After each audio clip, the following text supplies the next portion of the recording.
Alors si vous n'avez pas vraiment l'habitude d'assister aux réunions des églises chrétiennes, comme celle de ce matin par exemple, il est possible que vous trouviez que ce que les chrétiens font dans ces réunions est un peu bizarre. On lit des textes tirés d'un livre très très ancien, on ferme les yeux et on parle à un être invisible. Des fois on organise des cérémonies rituelles où on mouille des gens. C'est vachement bizarre. Mais peut-être que ça fait longtemps que vous êtes chrétien et que vous allez à l'église le dimanche et donc vous vous êtes habitué à ce genre de choses. Pourtant, vous avez sûrement pu remarquer que d'une église à l'autre, entre l'église catholique romaine et l'église protestante par exemple, ou même d'une église protestante évangélique à une autre, on fait des choses différentes. Et peut-être bien qu'il y a des choses qui peuvent encore vous sembler bizarres ici même, à l'église Lyon-Gerland, alors que vous avez plusieurs décennies d'expérience de la vie chrétienne derrière vous, et que vous avez peut-être déjà visité des dizaines d'églises différentes. Mais ici, à Gerland, il y a quand même des trucs qu'on fait qui vous semblent vraiment étranges. Je ne sais pas, moi, par exemple, administrer le baptême à des tout petits bébés. Vous n'avez jamais vu ça. Ça tombe bien parce que c'est ce qu'on va faire aujourd'hui. Mais avant ça, on va lire un texte tiré de ce livre très très ancien qu'est la Bible. Un texte qui se trouve à la toute fin d'une des biographies de Jésus qui sont donc contenues dans la Bible. Il y a 4 récits dans la Bible qui rapportent la vie de Jésus sur la terre. Ces récits, on les appelle des évangiles. Et leurs auteurs sont Matthieu, Marc, Luc et Jean. Et là, on va lire la toute fin du premier de ces évangiles qui a été écrit par un des 12 apôtres de Jésus qui s'appelle Matthieu. Et ce texte qu'on va lire, en fait, il vise à répondre à la question suivante. Et maintenant ? D'après le récit, Jésus est né, il a grandi, il a enseigné, il a souffert, il est mort sur la croix, il est ressuscité le 3e jour. Et maintenant ? Jésus s'est présenté dans le récit comme étant l'envoyé de Dieu. L'auteur nous a bien fait comprendre dans son récit que Jésus, c'était le Messie promis, le Messie attendu, celui qui devait être et qui est le chef du peuple de Dieu. Et dans le récit de sa vie, on a appris que Jésus avait confié à ses apôtres un rôle très important qui consistait à poser le fondement de cette communauté appelée l'Église, constituée de tous les gens qui invoquent le nom de l'Éternel en se ralliant à ce Messie qu'est Jésus.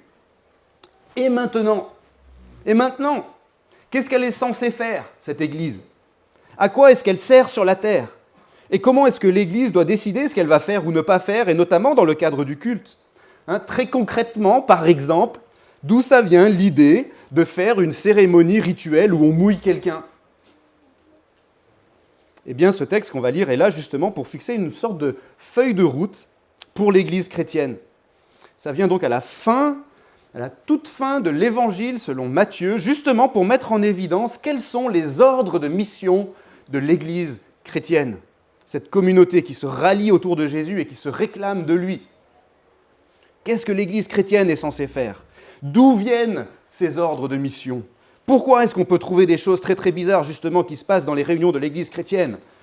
La réponse se trouve ici, dans le texte qu'on va lire, sous forme résumée, en quelques versets. Et toute la leçon à retenir pour nous ce matin, c'est la suivante. L'Église chrétienne, et donc notre Église, l'Église Lyon-Gerland, doit obéir à celui qui en est le fondateur et le chef, c'est-à-dire Jésus-Christ. Si Jésus nous a dit de faire quelque chose en tant qu'Église, on doit le faire, peu importe si ça a l'air bizarre. Et s'il ne nous a pas dit de faire quelque chose en tant qu'Église, on ne doit pas le faire, même si on aurait très envie de le faire. Et ça, comme on va le voir, évidemment, ça s'applique particulièrement au culte, comme à cette réunion ce matin. Et ça s'applique particulièrement à ce qu'on appelle les sacrements, c'est-à-dire les rites que Jésus a institués pour l'Église chrétienne et qui sont au nombre de 2, le baptême et la Sainte Seine. Alors lisons, avant d'aller plus loin, le texte qui se trouve donc dans l'Évangile selon Matthieu, chapitre 28. C'est le dernier chapitre de cet Évangile, de cette biographie de Jésus, écrite par Matthieu, un de ses 12 apôtres. On est au verset 16, et on va lire jusqu'à la fin, du coup, de ce chapitre. Les 11 disciples allèrent en Galilée, sur la montagne que Jésus avait désignée. Quand ils le virent, ils l'adorèrent, mais quelques-uns eurent des doutes. Jésus s'approcha et leur parla ainsi. « Tout pouvoir m'a été donné dans le ciel et sur la terre. Allez, faites de toutes les nations des disciples. Baptisez-les au nom du Père, du Fils et du Saint-Esprit, et enseignez-leur à garder tout ce que je vous ai prescrit. Et voici, je suis avec vous tous les jours jusqu'à la fin du monde. C'était la lecture de la parole de Dieu. Prions avant d'aller plus loin. Seigneur, merci beaucoup pour ce texte. Nous confessons qu'elle est ta parole, qu'elle est infaillible, qu'elle a des choses à nous apprendre et nous prions, Seigneur, que tu ouvres nos cœurs par ton Saint-Esprit, que tu ouvres notre intelligence pour qu'on puisse comprendre ce que tu veux nous apprendre et qu'on puisse le croire, l'accepter et ensuite, bien sûr, le mettre en pratique pour ta gloire. Amen. Alors, premièrement, le statut du chef de l'Église. La première chose qu'on voit dans ce texte, c'est que l'Église Lyon-Gerland a pour chef le maître de l'univers. Oui, vous m'avez bien entendu, notre Église a pour chef quelqu'un qui est réellement le maître de tout l'univers. Dans le texte, on voit que Jésus retrouve ses disciples après sa résurrection, et là, il y en a 11 au lieu de 12, parce qu'en fait, il y en a un qui n'est plus là, c'est Judas, qui avait trahi Jésus et qui s'est donné la mort. Et l'auteur nous rapporte plusieurs choses qui doivent nous frapper. D'abord, il dit que les disciples, en voyant Jésus, verset 17, ils l'adorent. Alors, ce n'est pas anodin, parce que ce terme « adorer », ça désigne normalement quelque chose qu'on doit faire qu'avec Dieu. Au début de l'évangile de Matthieu, il y a un épisode où le diable il vient voir Jésus et il promet à Jésus de lui donner tous les royaumes du monde s'il se prosterne devant lui et l'adore. Mais Jésus lui répond « Retire-toi, Satan, car il est écrit « Tu adoreras le Seigneur ton Dieu et à lui seul tu rendras un culte. » Et c'est le même verbe ici, « adorer ». Or ici, dans notre passage, les disciples adorent Jésus. Et Jésus, il ne leur dit pas « Ah non, on n'adore que Dieu ». Vous savez, parfois on dit « Oh là là, j'adore les pizzas à l'ananas ». Et des fois, on a un ami chrétien qui est pénible et qui nous répond « Non, on n'adore que Dieu ». Bon, en français, normalement, quand on dit « j'adore » quelque chose, on veut généralement dire qu'on aime trop ce truc-là. Mais là, dans notre texte, ça ne veut pas dire juste que les disciples, ils aiment trop Jésus. Non, ça veut littéralement dire qu'ils l'adorent, ils lui rendent un culte. Ils se prosternent devant lui. Si vous me disiez ce matin que vous vous prosternez devant les pizzas à l'ananas, je me ferais du souci pour vous. Mais Jésus, dans notre texte, il ne dit pas à ses disciples « Stop, on n'adore que Dieu ». En ne disant rien, il accepte cette adoration et il assume implicitement le fait d'être Dieu. Mais quelques-uns ont des doutes, nous dit l'auteur. Franchement, c'est assez normal. S'ils sont là, ils voient Jésus de leurs yeux, ils croient qu'il est ressuscité, et ils ont une bonne théologie à la base, ils croient que rien n'est impossible à Dieu. Ok, Jésus est ressuscité. Mais vraiment croire que cet homme, en chair et en os devant eux, qui se tient là et qu'ils peuvent entendre et qu'ils peuvent toucher, croire que cet homme est Dieu et qu'il est digne, par conséquent, qu'on lui rende un culte, là, c'est un peu compliqué quand même. Même avec toute la bonne théologie qu'ils ont déjà, ces disciples. Pourtant, il ne fait aucun doute dans l'esprit de l'auteur, qui était présent à ce moment-là, en fait, et qui sait peut-être qu'il faisait partie de ceux qui avaient des doutes à ce moment-là. Il n'en a plus au moment où il écrit, mais peut-être qu'à ce moment-là, il avait des doutes lui aussi. Mais là, maintenant qu'il écrit ce texte, il n'a plus aucun doute que Jésus est réellement Dieu, qui a pris, en plus de sa nature divine, une nature humaine. Dieu incarné, comme on dit. Et ensuite, l'auteur rapporte les paroles de Jésus, au verset 18. « Tout pouvoir m'a été donné dans le ciel et sur la terre. » Alors en fait, ça peut sembler un peu curieux, cette affirmation, puisqu'on vient d'établir que Jésus était Dieu. Comment est-ce qu'on peut donner du pouvoir à Dieu ? Il a déjà tout pouvoir, puisqu'il est Dieu. Le pouvoir, en fait, ici, ce n'est pas une notion de puissance, mais c'est une notion d'autorité. Toute autorité m'a été donnée dans le ciel et sur la terre. Et ça doit se comprendre sous l'angle de la nature humaine, justement, de Jésus. Jésus, en tant qu'homme, est en train de dire, voilà, mes chers disciples, je suis né parmi vous, j'ai grandi, j'ai enseigné les voies de Dieu, j'ai souffert, je suis mort sur la croix, volontairement pour détourner sur moi-même la peine de vos péchés et la peine des péchés de tous ceux qui se confient en moi. Et je suis ressuscité le 3e jour en vainqueur sur le mal et sur la mort. Et maintenant, je vais vous quitter, mes chers disciples, et je vais monter au ciel, m'asseoir à la droite de Dieu le Père pour régner. Je vais m'asseoir en fait sur un trône dans le ciel. Pourquoi ? Parce que c'est le statut qui m'a été donné en tant qu'être humain. Jésus, l'homme, toute autorité m'a été donnée dans le ciel et sur la terre. L'univers tout entier a été placé sous ma juridiction, dit Jésus. Littéralement, donc, Jésus est le maître de l'univers. Il est Dieu par nature, donc il était déjà le créateur tout-puissant de l'univers, et il a pris la nature d'un homme en plus de sa nature divine, Et à l'issue de son passage sur la terre, en tant qu'homme, après avoir accompli sa mission, il a été élevé dans la gloire, comme le dit l'auteur de l'Épître aux Hébreux, après avoir accompli la purification des péchés, il s'est assis à la droite de la majesté divine dans les lieux très hauts. Et en fait, il faut bien comprendre que ce texte a été écrit à l'origine à destination de lecteurs qui sont principalement des juifs croyants en Jésus. Tout au long de l'évangile selon Matthieu, en fait, il y a plein de références qui sont faites aux textes de l'Ancien Testament, c'est-à-dire aux textes qui appartiennent à la partie de la Bible qui a été écrite avant l'époque de Jésus et qui étaient en fait les textes sacrés des Juifs. Et l'auteur, il fait toutes ces références pour montrer dans sa biographie de Jésus que le projet de Dieu, qui avait été annoncé par les prophètes, était en train de s'accomplir exactement comme Dieu l'avait promis, au travers de l'histoire et de la personne de Jésus-Christ. Tout particulièrement, le but de Matthieu, l'auteur de notre texte, est de montrer à ses lecteurs que Jésus est bien le Messie qui avait été promis aux Israélites depuis des siècles, pour ne pas dire des millénaires. Et les Juifs qui connaissaient bien l'Ancien Testament auraient tout de suite pensé, en entendant les paroles de Jésus, ils auraient tout de suite pensé à une prophétie bien connue qui concernait le Messie, qu'on trouve dans le livre du prophète Daniel et qui a été lu tout à l'heure dans le culte. Ça remonte à peu près à plus de 500 ans avant la naissance de Jésus. Et c'est une vision, en fait, que le prophète Daniel avait eue, où il y avait le Messie, justement, dans sa vision. Et le Messie, il s'approchait de Dieu dans le ciel, qui est appelé dans cette vision l'Ancien des jours. Et le texte dit, on lui donna, donc au Messie, la domination, l'honneur et la royauté, et tous les peuples, les nations et les hommes de toute langue le servirent. Sa domination est une domination éternelle qui ne passera pas, et sa royauté ne sera jamais détruite. Et donc notre passage qu'on a lu il y a quelques instants est tout simplement en train de nous dire que Jésus est bel et bien ce Messie, et qu'il a accompli sa mission, et qu'il s'est assis sur le trône du monde entier. Bref, l'Église Lyon-Gerland, voyez-vous, a pour chef littéralement le maître de l'univers. C'est vite dit, mais est-ce qu'on y croit ? Quand on pense au maître de l'univers, est-ce qu'on pense aux dessins animés des années 80 avec Musclor et Skeletor ? Si vous ne connaissez pas, vous pourrez toujours chercher sur Google. On imagine, en entendant cette expression, les maîtres de l'univers, on imagine un genre de super-héros, quelqu'un avec une force exceptionnelle, des super-pouvoirs, un homme augmenté, quoi. Ou bien est-ce qu'on pense à un sportif qui aurait tout gagné dans son sport et dans sa catégorie, le gars qu'on appelle de nos jours le GOAT,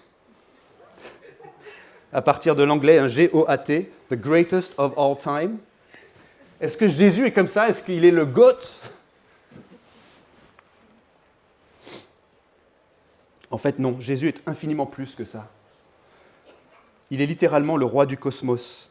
Il est la plus haute autorité qui existe. Toutes choses lui sont soumises, des plus petites particules aux plus grandes galaxies de notre univers, la végétation, les animaux, le climat, Vladimir Poutine, Joe Biden, Emmanuel Macron, l'Assemblée nationale, le Sénat, le patron de votre entreprise, le directeur de votre école, vos collègues, vos profs, vos amis, vos voisins, vous et moi, on est tous sous la juridiction de Jésus. Comme le dit aussi l'apôtre Paul, Dieu a mis sa force en action dans le Christ en le ressuscitant d'entre les morts et en le faisant asseoir à sa droite dans les lieux célestes, au-dessus de toute principauté, autorité, puissance, souveraineté, au-dessus de tout nom qui peut se nommer, même celui de Gérald Darmanin, marqué dans ma version là, non seulement dans le siècle présent, mais encore dans le siècle à venir. Il a tout mis sous ses pieds et l'a donné pour chef suprême à l'Église. Il est au-dessus de tout et il est notre chef. Bienvenue à l'Église Lyon-Gerland. Voici notre organigramme. Tout en haut, il y a notre chef, c'est le maître de l'univers. Vous ne le savez peut-être pas encore, mais c'est votre maître aussi. Vous êtes sous sa juridiction. Et donc, en venant ici, vous devrez vous attendre à ce qu'on reçoive nos ordres de lui. Ça paraît normal. Ce qui nous amène au deuxième point, les ordres du chef de l'Église. La deuxième chose qu'on voit dans ce texte, c'est que l'Église Lyon-Gerland a reçu pour instruction de la part de Jésus de rassembler des gens de toutes les nations et de leur enseigner la foi. On veut se concentrer là sur le verset 19 notamment et sur la première partie du verset 20. C'est une parole de Jésus que beaucoup de gens, s'ils sont chrétiens depuis quelques années, ils la connaissent bien, cette parole. Mais pour bien comprendre ce que Jésus dit, il faut bien comprendre la construction de sa phrase dans la langue originale, et pas seulement la traduction en français qui peut être trompeuse. Le texte a été écrit en grec, et il y a un verbe principal, un impératif, et ensuite 2 participes présents qui introduisent des propositions subordonnées. Les enfants, pour bien comprendre la Bible, il faut suivre à l'école pour comprendre comment on construit une phrase. Proposition principale, proposition subordonnée. Littéralement, faites des disciples de toutes les nations, les baptisant et leur enseignant à garder tout ce que je vous ai prescrit. Faites des disciples, d'ailleurs, dans le grec, c'est un seul mot, c'est le verbe à l'impératif. Baptisant et enseignant, ce sont les participes présents qui introduisent donc des propositions subordonnées qui elles-mêmes se rapportent au sujet du verbe « faites des disciples ». Autrement dit, vous, les 11 à qui je parle, dit Jésus, vous devez discipler, j'invente le mot là, discipler les nations. De la même façon que moi, je vous ai pris avec moi pour faire de vous des disciples, vous aussi, vous devez accueillir des gens de toutes les nations pour faire d'eux des disciples.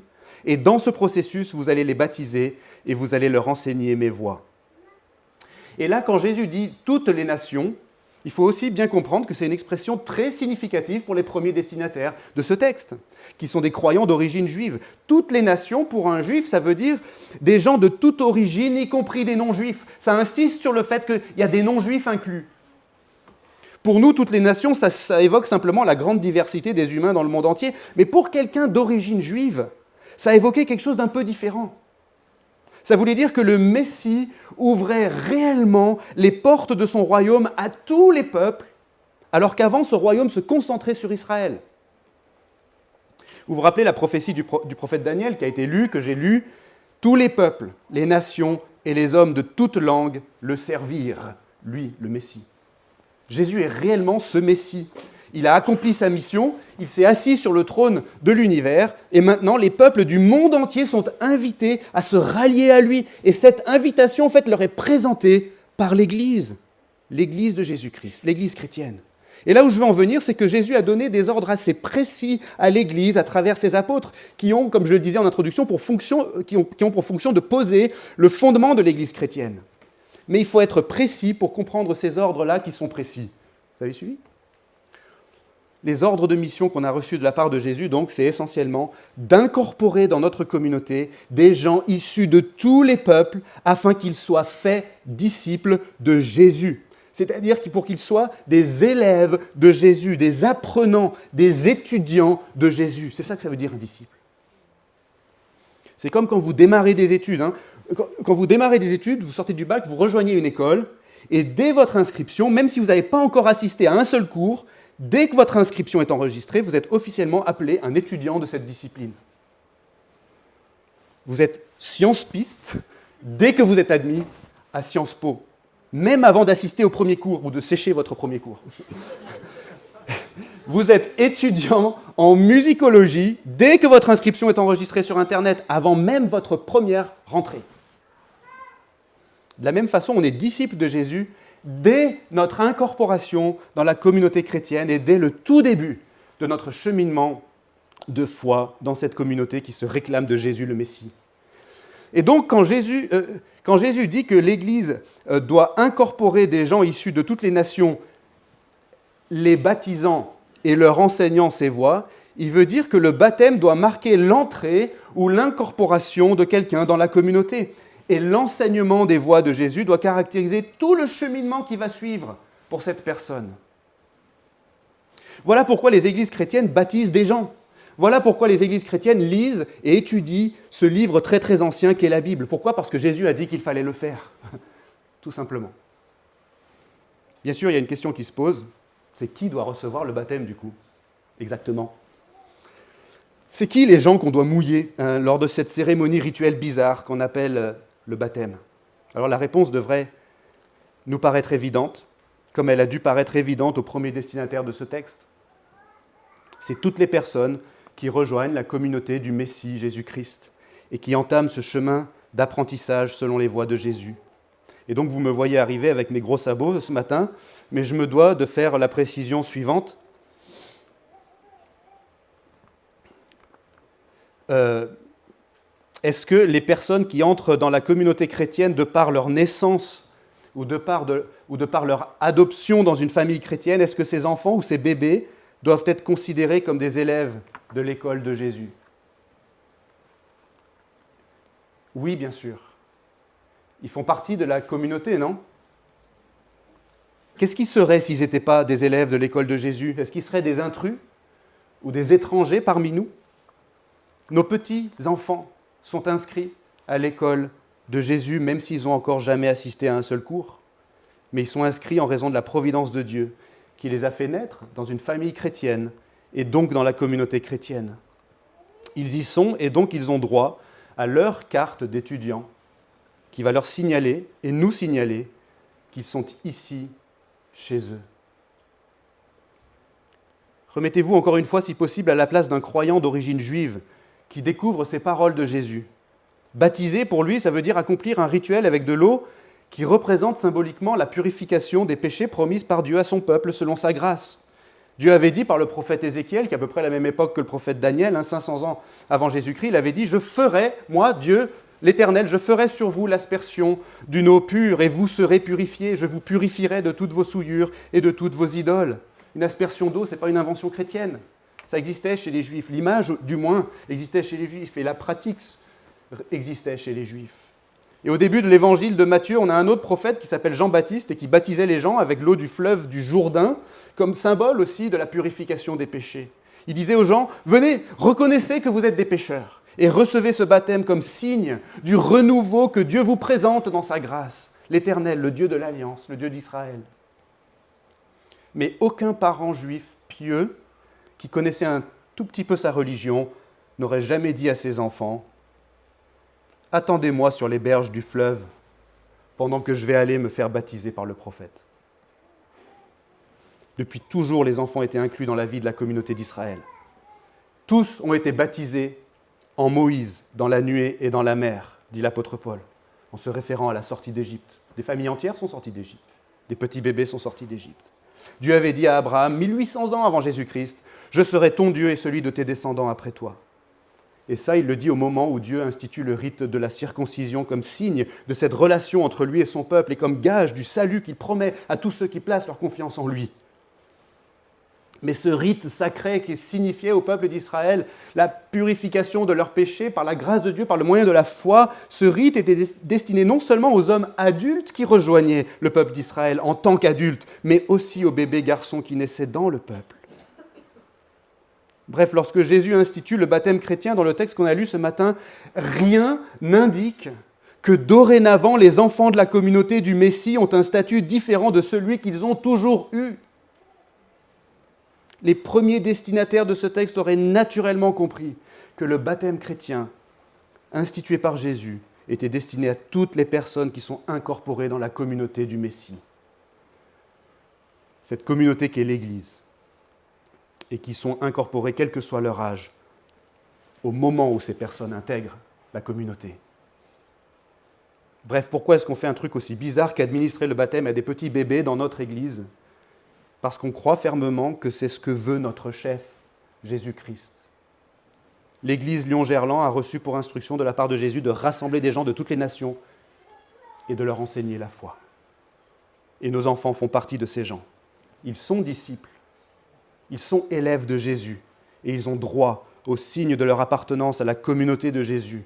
Et on va leur enseigner ses voies dès leur plus jeune âge. On va leur apprendre dès leur plus jeune âge à prier leur Seigneur et à lire et à étudier la Bible. Et on va prier de tout notre cœur que par ces moyens de grâce que Dieu a institués, eh bien le Saint-Esprit va faire grandir en eux leur amour et leur foi en Jésus. Ce qui nous amène au dernier point, troisièmement et dernièrement, la présence du chef de l'Église.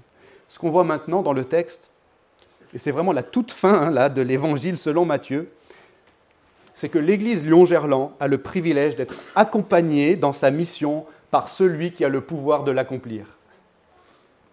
C'est une parole merveilleuse que prononce Jésus à la fin du verset 20. « Voici, je suis avec vous tous les jours, jusqu'à la fin du monde. » Ça peut sembler un peu curieux parce qu'en fait, Jésus est sur le point de partir quand il dit ça. Comme on l'a vu, il va monter au ciel, s'asseoir sur le trône de l'univers, à la droite de Dieu le Père, mais justement, il s'en va pour pouvoir être avec les croyants tous les jours. Parce que Jésus, ici, il fait allusion d'une part à sa nature divine, selon laquelle il est omniscient, il est présent partout parce qu'il est Dieu, mais corporellement, selon sa nature humaine, il ne peut pas être présent partout. Et d'autre part, il fait allusion justement au déversement du Saint-Esprit qui est promis aux croyants dans le cadre de ce qu'on appelle en théologie la nouvelle alliance, c'est-à-dire dans cette relation entre les croyants et Dieu qui est établie de manière optimale maintenant que Jésus est mort et ressuscité. Eh bien, dans cette nouvelle alliance, ou cette alliance renouvelée, comme on pourrait le traduire, dont les dispositions ont été rendues encore meilleures que ce qui existait avant, et bien maintenant le Saint-Esprit lui-même vient demeurer pleinement dans le cœur de tous ceux qui ont la foi en Jésus. Puisque le Père est Dieu, le Fils est Dieu et le Saint-Esprit est Dieu, eh bien, en recevant le Saint-Esprit qui nous donne la foi et qui régénère nos cœurs et qui nous donne la vie nouvelle, eh bien, on entre en communion, pas juste avec une partie de la divinité, on entre en communion avec Dieu tout entier, si j'ose dire. La présence de l'Esprit, c'est la présence de Jésus, c'est la présence du Père. Jésus est réellement présent avec nous tous les jours jusqu'à la fin du monde par son Esprit qui habite en nous et qui habite dans son Église. Vous savez, de nos jours, on peut faire un truc qu'on ne pouvait pas faire jusqu'à relativement récemment dans l'histoire. De nos jours, on peut envoyer un texto ou un WhatsApp à quelqu'un pour lui dire en temps réel « Je suis de tout cœur avec toi ». Ça vous est déjà arrivé de faire ça pour quelqu'un qui traversait des difficultés ou pour quelqu'un qui allait passer un examen ou subir une opération, vous savez, vous, puisque c'est votre ami, que le jour est venu, et même l'heure, et vous pensez à la personne, peut-être que vous priez pour elle spécifiquement ce jour-là, et quelques minutes avant l'heure fatidique, vous lui envoyez ce petit mot « Courage, je pense à toi dans mes prières, je suis de tout cœur avec toi ». De nos jours, quand on fait ça, ça semble presque banal. Mais quand Jésus dit qu'il est avec nous tous les jours, quand il dit ça, ça n'existait pas les textos. Il n'y avait aucun moyen à l'époque de faire connaître sa solidarité à quelqu'un en temps réel. Et d'ailleurs, dans pratiquement toute l'histoire des humains, jusqu'à l'invention du téléphone, c'était impossible de faire ça. Le téléphone qui a été inventé d'ailleurs par un Écossais, qui s'appelait Alexander Bell. Comme beaucoup d'inventions très utiles pour nous aujourd'hui, ça vient des Écossais. C'est comme ça, je suis pour rien moi. Mais jusqu'à l'invention du téléphone par un Écossais, c'était pas possible de signifier à quelqu'un sa solidarité en temps réel, sa présence en temps réel. Jésus, quand il dit ça, il ne ment pas. Et il est réellement présent avec nous si on est croyant, et il est réellement présent dans l'Église qui est son corps, d'après les Écritures. Et en faisant cette promesse, juste après avoir donné à l'Église ses ordres de mission, en fait, Jésus il sous-entend qu'il est présent avec son Église spécialement dans la poursuite de sa mission. On peut obéir aux instructions de Jésus avec cette assurance que Jésus est avec nous. Jésus est spécialement présent dans l'administration des sacrements qu'il a institués. En administrant le baptême, par exemple, Jésus est spécialement présent. Il est présent par son esprit et il nous communique sa grâce en nous la représentant, sa grâce sous la forme du baptême, en nous rappelant sous la forme du baptême le salut qu'il nous présente en lui-même, en nous signifiant par le déversement de l'eau à la fois la purification des péchés et le don du Saint-Esprit qui sont offerts à tous ceux qui placent leur foi en Jésus. Et à travers l'administration du sacrement du baptême, Jésus fortifie notre foi en nous confirmant la fiabilité de ses promesses sous nos yeux. Il nous dit « Voici assurément le salut que je vous présente à vous, ma communauté, mon corps, ma famille. Je vous garantis ce salut par ce signe que j'ai moi-même institué et je vous invite seulement à répondre par la foi. » J'ai tout fait pour vous, dit Jésus. Reposez-vous en moi, fiez-vous à moi, recevez passivement, si j'ose dire, cette grâce qui est déversée d'en haut dans votre vie. Et vous trouverez du repos pour vos âmes. Et Jésus est spécialement présent dans la prédication de sa parole et dans tout l'enseignement qui est réalisé par l'Église et dans l'Église. La parole de Dieu dans la Bible est appelée l'épée de l'Esprit et elle est représentée par une épée à double tranchant qui sort de la bouche de Jésus d'après les Écritures. Jésus est spécialement présent quand on explique la bonne nouvelle de sa mort et de sa résurrection à des non-croyants de notre entourage ou à des non-croyants dans la rue même. Jésus est spécialement présent quand on lit la Bible, y compris quand on lit la Bible dans le secret de notre bureau ou de notre chambre. Il est spécialement présent dans le culte avec la communauté des croyants autour de nous. Il est spécialement présent dans la lecture publique des Écritures. Il est spécialement présent dans la prédication le dimanche matin. Et Jésus a promis qu'il agirait par le moyen de sa parole, par la puissance de son Saint-Esprit, justement pour faire naître la foi dans le cœur des enfants de Dieu. On peut annoncer l'Évangile avec une grande assurance à tous les gens autour de nous, même aux non-croyants les plus endurcis, parce que Dieu appellera assurément à lui ceux qu'il a choisis. Et aucun de ceux-là ne pourra lui résister. On peut et on doit expliquer les enseignements de la Bible à nos enfants avec une grande assurance, justement parce que c'est la parole de Dieu. Et que Dieu va aussi utiliser cette parole avec puissance pour faire naître et grandir la foi dans le cœur de nos enfants. Alors certes, ça ne veut pas dire que tous nos enfants vont s'attacher à Dieu. Comme le dit l'apôtre Paul dans un autre passage, afin que le dessein de Dieu demeure selon l'élection qui dépend non des œuvres, mais de celui qui appelle. Donc, il appartient à Dieu d'appeler à lui ses enfants. Mais il nous appartient à nous, parents chrétiens, d'administrer fidèlement la parole de Dieu à nos enfants. Parce que nos enfants ne sont pas des intrus dans la communauté chrétienne. De la même façon qu'il appartient aux pasteurs d'administrer fidèlement la parole de Dieu à tous les membres de la communauté, même si certains, selon le dessein de Dieu, ne vont jamais avoir la foi.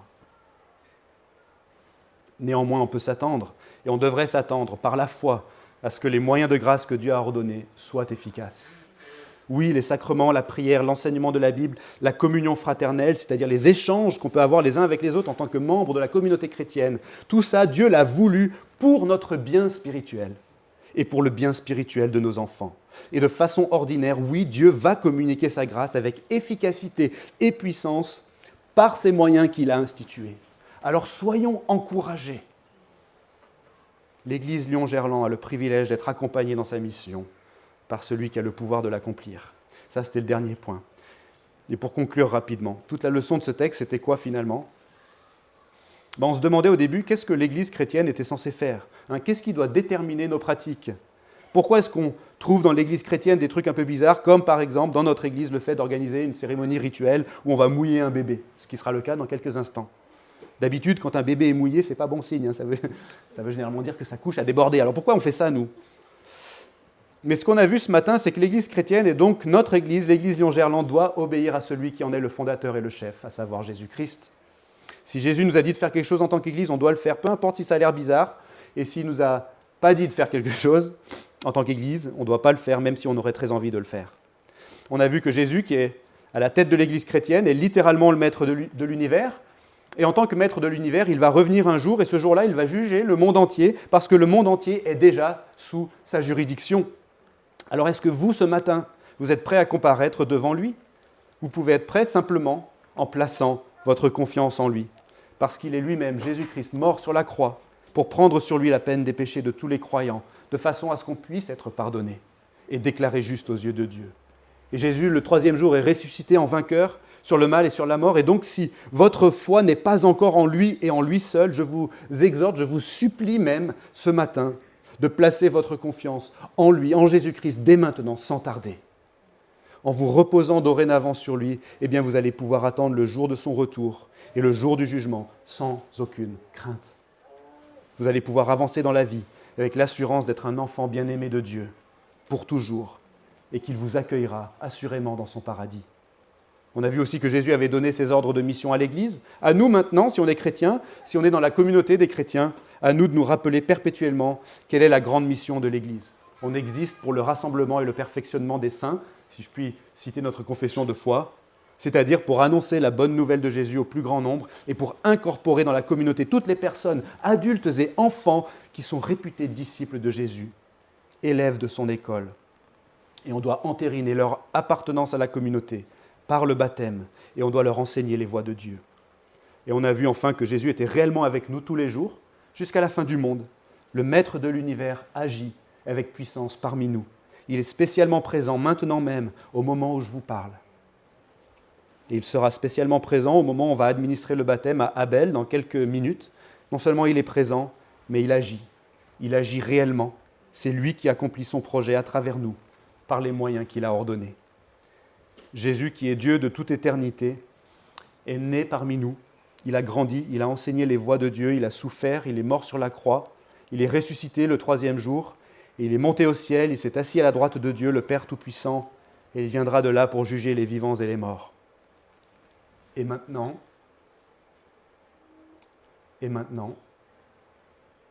allez, faites de toutes les nations des disciples, les baptisant au nom du Père, du Fils et du Saint-Esprit, et enseignez-leur à garder tout ce que je vous ai prescrit. Et voici, je suis avec vous tous les jours, jusqu'à la fin du monde. Amen. Prions. Seigneur notre Dieu, merci pour ta parole. Merci pour la manière dont elle nous exhorte. Elle nous corrige parfois et elle nous instruit. Permets à ta parole, Seigneur, de prendre racine dans nos cœurs, de grandir en nous et de porter du fruit pour ta gloire. Amen. Je vous invite à prendre un chant tous ensemble en réponse à ce message. Pour cela, j'invite les musiciens à revenir sur l'estrade.